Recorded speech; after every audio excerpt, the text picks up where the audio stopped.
Hello guys, welcome back again. The 5 dysfunctions of a team, overlaid with an understanding of emotional intelligent leadership. Your hosts here, Ian and Sean, and without further ado, we're going to get into the 5th level of the fourth. Oh my, the 4th level of the 5 dysfunctions of a team, and that is accountability. So remember, it's a foundational model. It's built on vulnerable trust.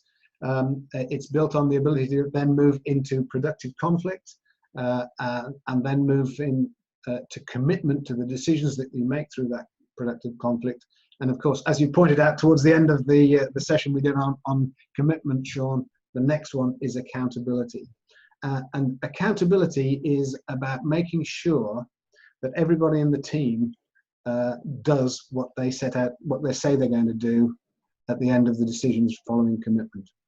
So it's interesting as well that we're looking for really powerful peer accountability, and that's when members of a team are not don't shy away from saying to another member, you're not pulling your weight here, or you said you were going to do this and you haven't done it. And they're doing that because they want the team to succeed, and the way it is, because the team has common goals, then everybody has to do their bit, otherwise it's as strong as the weakest link, and it's difficult. And in the 5 behaviors, accountability is always the one that scores the lowest, because as humans, we don't like to to rock the boat. We don't like to get out of rapport with people and get into uncomfortable discussions about either their results or bad behaviors. We're doing it because we want the team to succeed, and we're doing it because we care about the performance overall and the performance of the individual. But it takes us out of our comfort zone, and in many cases, we don't have the courage that it needs to do that. And why do you think it is that the people that we in teams don't have, generally speaking, it's broad brush strokes, we in teams don't have the courage to hold our peers to account? Well, I think it comes down to have you got that foundation in place? I mean, if you don't trust each other, and you can't be unguarded and open with each other, then to hold somebody accountable, get out of the comfort zone and say you're not pulling your weight, you're not going to be in the right zone to have a productive conversation. What's going to happen is they're going to say, piss off. Yeah. Pardon my French. That wasn't French. Yeah. But yeah, wasn't French. Yeah. Yes. Okay. So from the emotional intelligence side of things, I would see that as in order for you and I to hold each other accountable, yes, there must be trust there. Yeah. And that trust is built from a space of safety. Yeah.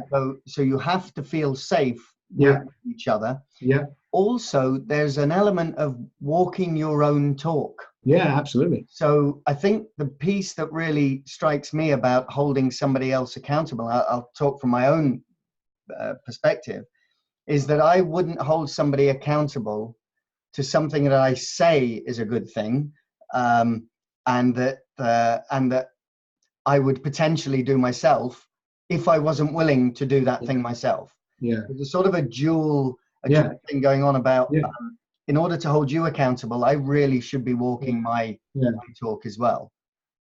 It plays back to what you were talking about on our first in this series, where you were talking about your time in the commando, in the Marines, when you had that you held each other accountable in a way that was really important, because it was about the safety of the team. Yeah, absolutely. I mean, you're talking here about everybody being a leader. Yeah. And I mean, the analogy from the Marines is I think is wonderful. But there's one more recent, which is a New Zealand rugby team. And just really briefly, the New Zealand rugby team for the last 30 years, 40 years, have been a team up in the #1 slot throughout the whole of the year for the rugby and for like world rugby rankings. The challenge was that in that period of time, they'd only won a World Cup something like once. And about 15, 16 years ago, they started to identify what the real challenge was. And what they put in place was 15 principles. And this is the abbreviated version. They put in 15 principles.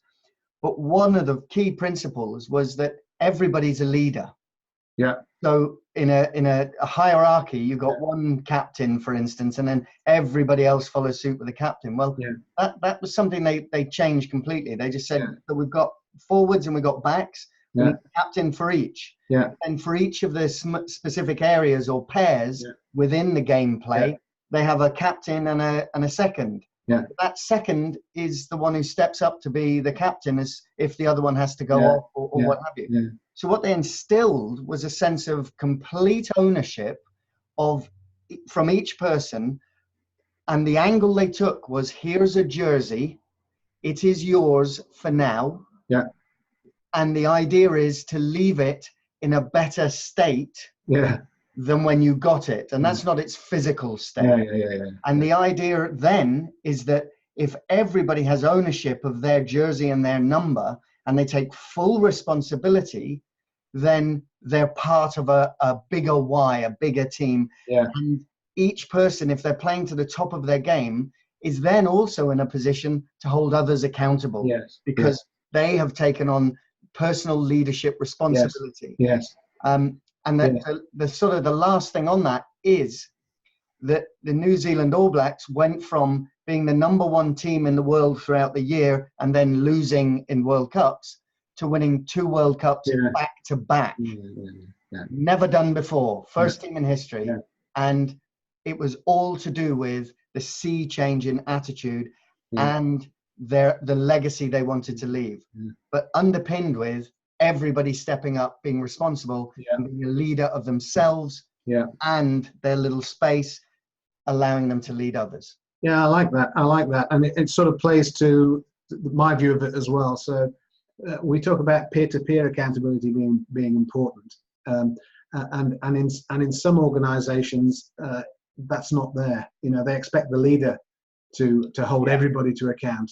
It's like a cascade. And that can work. And it's important that the leader does if necessary, because if the leader doesn't hold anybody to account, the rest of the team won't. Sure, but it's the classic rowing analogy, isn't it? If you stop rowing, then what do you expect the team to do? But if everybody's clear that if necessary that leader will hold the team to account, then that gives permission for everybody to step up in terms of their own personal leadership and their own challenge to the team in a way that works. So, absolutely. I think that accountability and that story you told about New Zealand is very powerful, and it resonates with what I know from business. Perfect. So that's accountability. That's 4 out of the way. Accountability is cracked. So I hope folks you're finding this useful, interesting. Please leave comments below, all that kind of stuff. Share it if you like it. And we look forward to seeing you on the next session, which is the last session in this little series. And what's that on, Ian? That's attention to results. So it's a foundational model, and it all the results at the end of the day is what we're after, and it all hinges on getting that foundational model in place. Got you. And we all like to see great results, don't we? Exactly. All righty, that's it from us. See you next time, guys. See you next time. Bye. Cheers. Bye-bye.